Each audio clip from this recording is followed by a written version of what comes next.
Hey y'all, welcome back to my channel for 2 days in a row. Like, this is what I call consistency. This is what I call growth.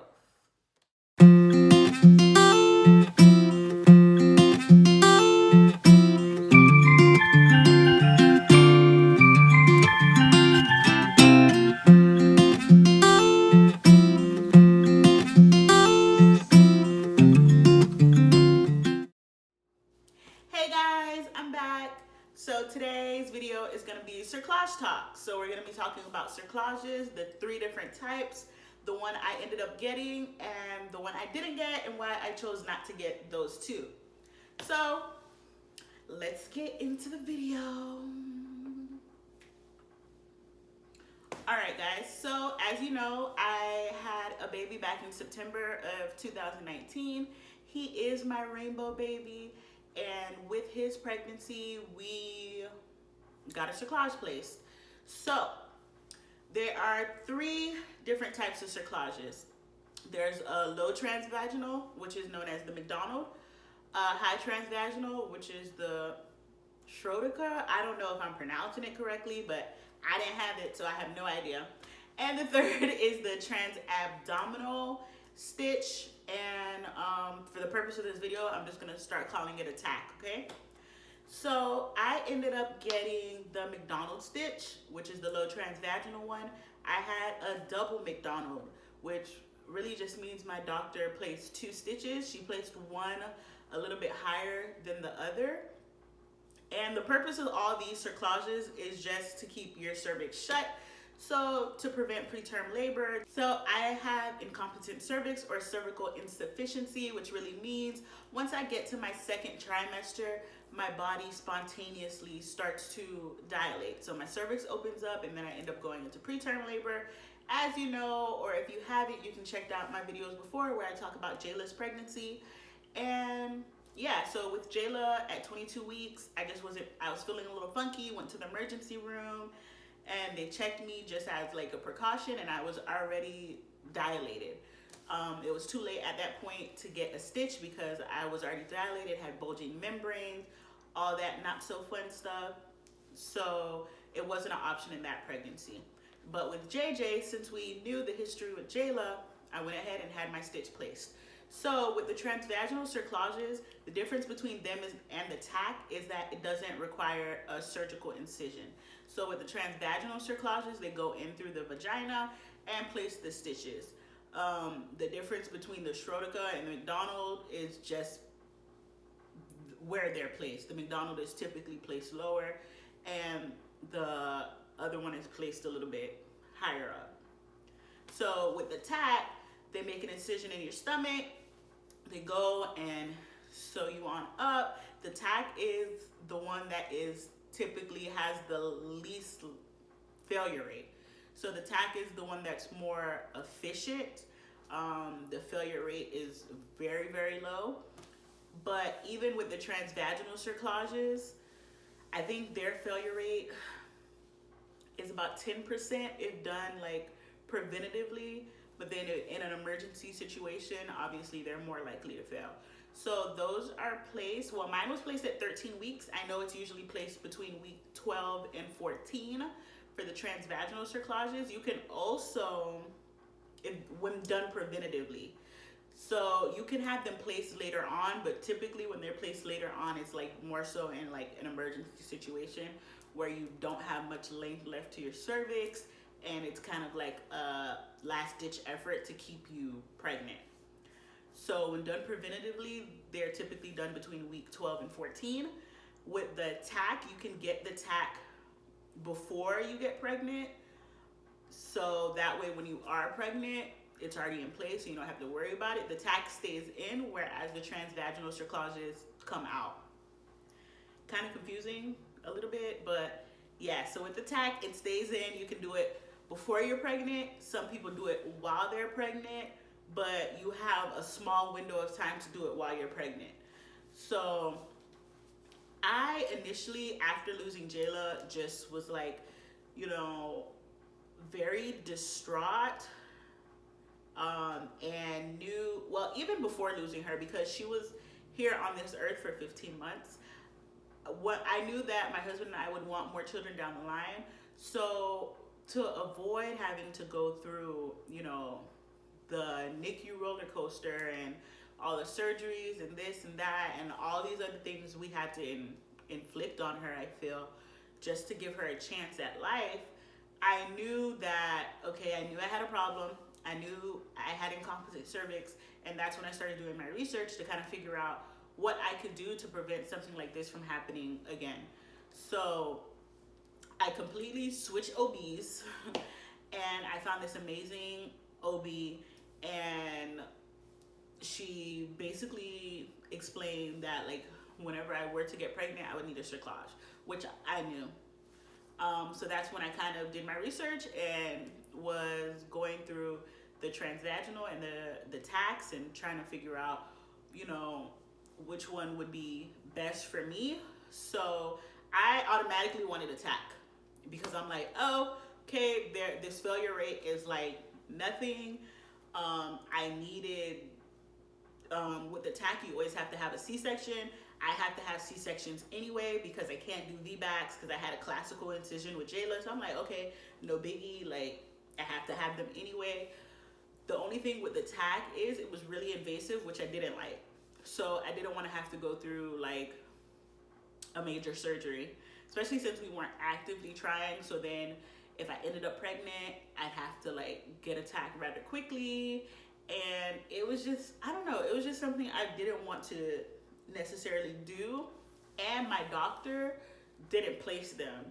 So she didn't place them, and she wouldn't recommend you to someone who placed them without having evidence of a failed transvaginal cerclage, which I know is the case for a lot of people, but not all. Some doctors will place a TAC with just one loss.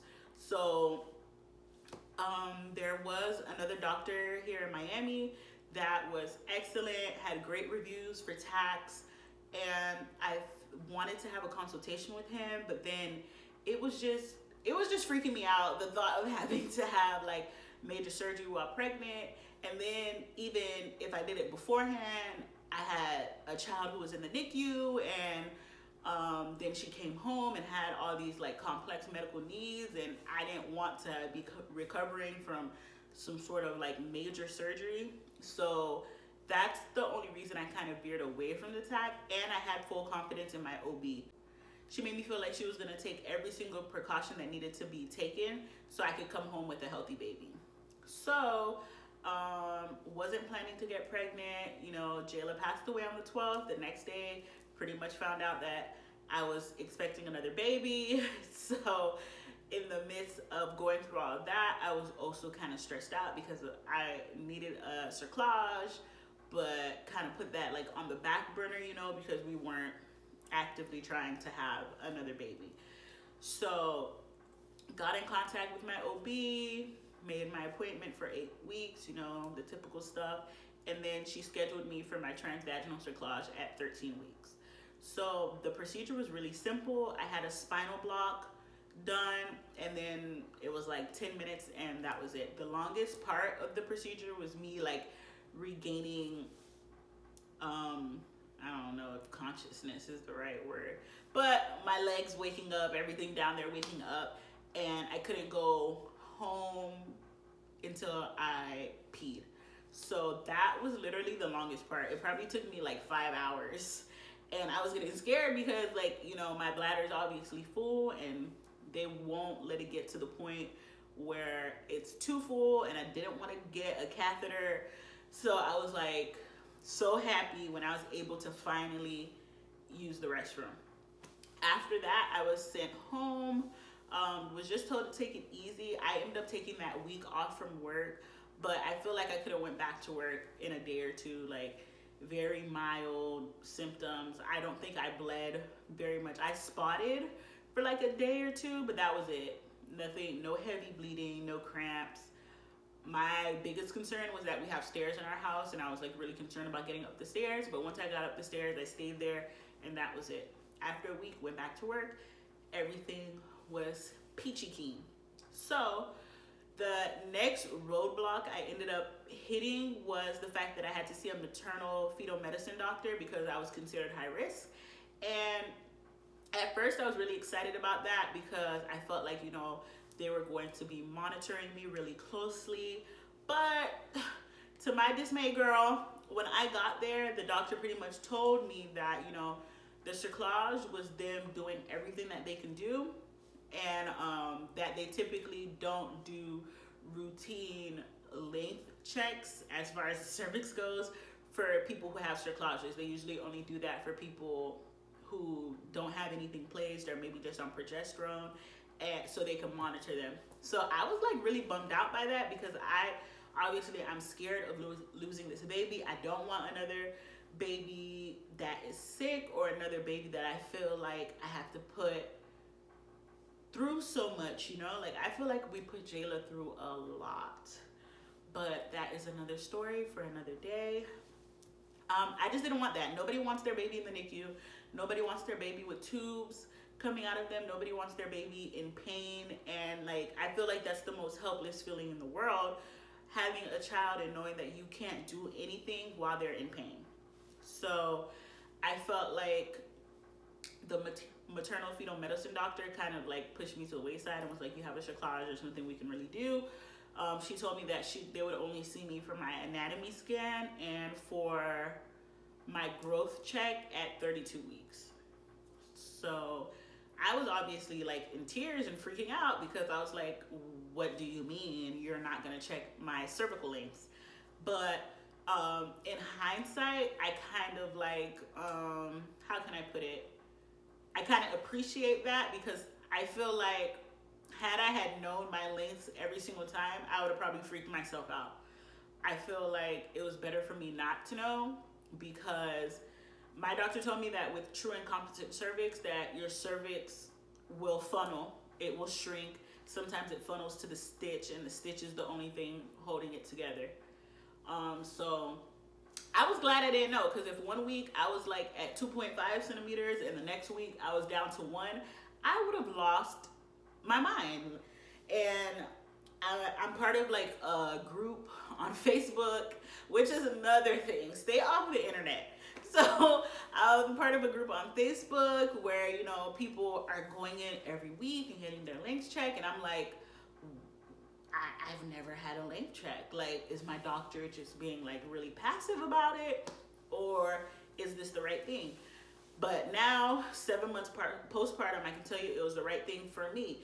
If you would feel more comfortable knowing, then bring that up to your doctor, and so they could come up with a plan of care and work that into a plan of care, But for me, I just trusted my doctor and didn't know my length, which I am so grateful for, because a lot of things that are normal in pregnancy, when you have incompetent cervix, freak you out. It's not normal for you. So like, if you had never had this issue and your cervical length was shrinking as it does as you get further along in your pregnancy, it wouldn't be a big thing. But like, for us who suffer with cervical insufficiency, it's like major, So I didn't have length checks. My doctor would check manually like every 2 or 3 weeks to make sure that I wasn't opened up and that the stitch was in place, which I appreciated. So didn't need to know the lengths, but I did need to know that I was closed and everything was happening. And if you feel like something is wrong, just mosey on down to your doctor's office. If your doctor is not available, go to L&D, because it's just better to know. Like, I went to L&D so many times because I was actually peeing on myself, but I swore I was leaking like amniotic fluid. So I'm like, please, can you swab me? I can't tell you how many times I got swabbed. Like, do not be embarrassed because you want to bring your baby home. Be proactive. Like, it doesn't matter if you have to go 11 times during your pregnancy. As long as you go and they tell you everything is okay, you're okay. That's fine. I would rather go and be sent home and know baby's heart is good, you're closed, you're not leaking, than to just sit home and be like, oh, it's probably nothing, and it turns up being something, So my pregnancy was pretty uneventful with my cerclage. Baby stayed put. I was put on a modified bed rest at 20 weeks just because I suffered from SPD, which is symphytic pubis dysfunction. And what it is that hormone that ends up releasing towards the end of your pregnancy to kind of spread you out and make it easier for baby to come through the birth canal. I had way too much of it, and very early on, so my bones, like sitting would hurt, rolling over in bed was a task, getting up was a task. It was just a lot, and I was a retail manager, so moving and being on my feet for 8-9 hours a day, 40 hours a week was just a lot. It was too much. So I got put on leave, disability leave through my job, and I was out from week 20 until around that time, so I was out from May until after I had my son. So 2 months after I had my son, I had to go back to work. So that was a really long time at home on bed rest. I was very stir crazy. My husband ended up having to do all the housework. He had to clean, he had to cook, pretty much everything. I couldn't bend over. I did, however, still have my baby shower, which I know is usually a question when you're put on bed rest. I still ended up going and having my baby shower. I had it at 29 weeks, and I also took maternity pictures. I didn't want, this pregnancy, even though I was forced to kind of stay in bed, I didn't want to miss out on all the things I missed out on before, if that makes sense. So I took maternity pictures. I had my baby shower. I had to sit the entire shower, but I'm just glad that I got to experience that. It was a really fun time, very sweet time with family and friends just coming together for baby JJ. So as I mentioned before with Jayla, I had a classical incision. So with this pregnancy, I could not go to term. So in the beginning, I knew that they would either be taking baby at 36 weeks or 37. My doctor opted to take him at 37 weeks, 5 days, and he was perfectly fine. I got 2 doses of the steroids for his lungs, and he was perfectly fine. No NICU time. We went home on time in 3 days, and it was cool. So my cerclage removal, I don't really have a cerclage removal story because my cerclage was actually removed during my C-section. I know like a common misconception is that if you have the transvaginal cerclage that you have to have a C-section, but that's not necessarily true. Some women just either are like me and had a classical and can't do VBAC, or there ended up being complication and needed a C-section after, but complication not related to the cerclage. So a lot of women get cerclages, get them removed maybe at 36 weeks, and then just wait for labor to happen naturally. So you do not have to have the C-section if you have a transvaginal cerclage. They don't correlate. It's just if you have the TAC, which is the Transabdominal cerclage, you do always have to have a C-section. So I think that can also be a reason why people would kind of steer away from it if they never had a C-section or don't necessarily want to always have to have a C-section. So yeah, so very uneventful cerclage removal. Don't even remember it. Couldn't feel it because obviously I was already numb from the epidural during the C-section. But just like everything, everything carries its risk. But I did not have that experience. My cerclage experience was amazing. It gave me my rainbow, and I would do it 100 times over again. I also, along with the cerclage, I don't know if I mentioned before, was on progesterone suppositories. So I got the suppositories. I did not get the McKenna injection. I took the suppositories all the way up until my C-section, and that was it. Just the cerclage, the progesterone, and obviously my regular prenatal pills.